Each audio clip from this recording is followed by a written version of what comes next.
Hello friends, તો આજે આપણે ભાવનગરના ફેમસ ભૂંગળા બટેકા બનાવીશું. તો બટેકાનો મસાલો આપણે આજે એક નવી જ રીતે બનાવીશું, જેથી એકદમ સરસ એવો મસાલેદાર આ માવો હશે તો બટેકા ભૂંગળાનો ટેસ્ટ ખૂબ જ સરસ આવશે. સ્પેશિયલ મસાલા સાથે આપણે આજે બટેકાનો માવો બનાવવાનો છે. તો ચાલો જોઈ લઈએ.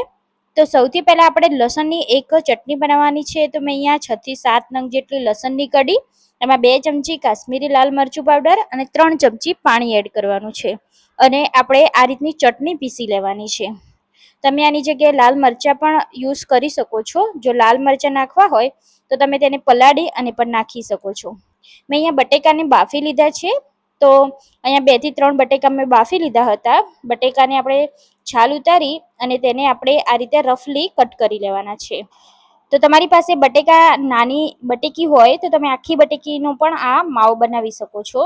તો બટેકા મેં અહીંયા રફલી આ રીતે કટ કરી દીધા છે. હવે આપણે વઘાર કરવાનો છે.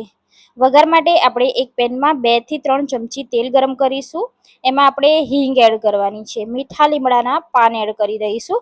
અને અહીંયા મેં લીલા મરચાં અને આદુને વાટી લીધું છે, તો એ પણ એડ કરી દઈશું. તો મરચાં અને આદુની પેસ્ટને આપણે તેલમાં આ રીતે થોડી સોતે કરી લેવાની છે. અને ફટાફટ જ આપણે જે લસણની ચટણી બનાવીને રાખી છે તે બધી જ આપણે આમાં એડ કરી દઈશું અને તેલ સાથે તેને આપણે સાતળવાની છે. તો અહીંયા મરચું બળી ના જાય એના માટે આપણે ચટણીની બાઉલમાં થોડું પાણી એડ કરી અને એડ કરી દઈશું, જેથી આપણું મરચું બળી ના જાય.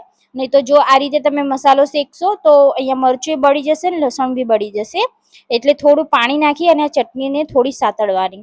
તો થોડીક જ વારમાં ચટણીમાંથી તેલ છૂટું પડી જશે અને પાણી બધું જ બળી જશે. તમે જોઈ શકો છો આ રીતે થઈ જશે. તો અહીંયા આપણું લસણ મસ્ત એવું શેકાઈ ગયું છે અને એમાં લસણનો પણ સરસ એવો ફ્લેવર આવી જશે.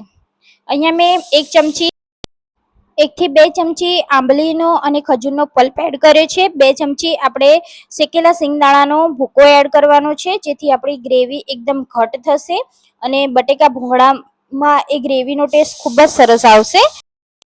અને હવે આપણે સ્વાદ મુજબ મીઠું એડ કરી દઈશું. જો તમે પહેલા બટેકામાં મીઠું એડ કર્યું હોય તો અહીંયા તમારે ખાલી ગ્રેવી પૂરતું જ એડ કરવાનું.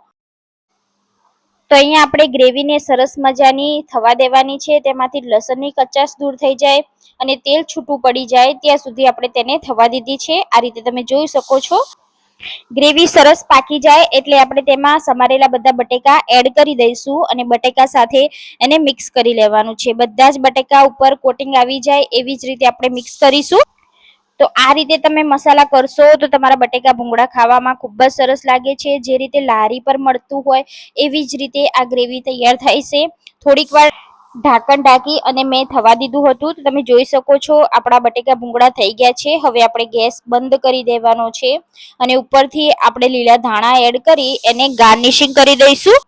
તો આ બટેકાનું શાક જોઈ અને જોતા જ ખાવાનું મન થઈ જાય એવું બનેલું છે. એકવાર આ રીતે જરૂરથી તમે ટ્રાય કરી જોજે. સાચે જ બહુ જ ટેસ્ટી બન્યું છે આ શાક. હવે આપણે ભૂંગળાને પણ તળી લઈશું. તો સરસ મજાનું તેલ આવવા દેવાનું છે. તેલ આવી જશે પછી જ ભૂંગળાને તળવાના છે, જેથી ભૂંગળા કાચા ન રહી જાય અને સરસ એવા ફૂલેલા બનશે. તો આવી જ રીતે આપણે બધા જ ભૂંગળાને તળી લેવાના છે. તો અહીંયા આપણા બટેકા ભૂંગળા બનીને તૈયાર છે. ઘણા લોકોના ભૂંગળા વળી જતા હોય છે, પણ તમે તેલ આવવા દો અને પછી તળશો તો તમારા ભૂંગળા એકદમ સીધા રહેશે, વળતા નથી. તો આવી જ રીતે મેં બધા ભૂંગળાને તળી લીધા છે. તો હવે આપણે ગરમા ગરમ બટેકા ભૂંગળાને સર્વ કરીશું. આ મસાલો એટલો ટેસ્ટી બન્યો છે કે એકવાર તમે આ રીતે બનાવી જોજો. વારે વારે તમે આ જ રીતે ગ્રેવી કરી અને મસાલો બનાવશો.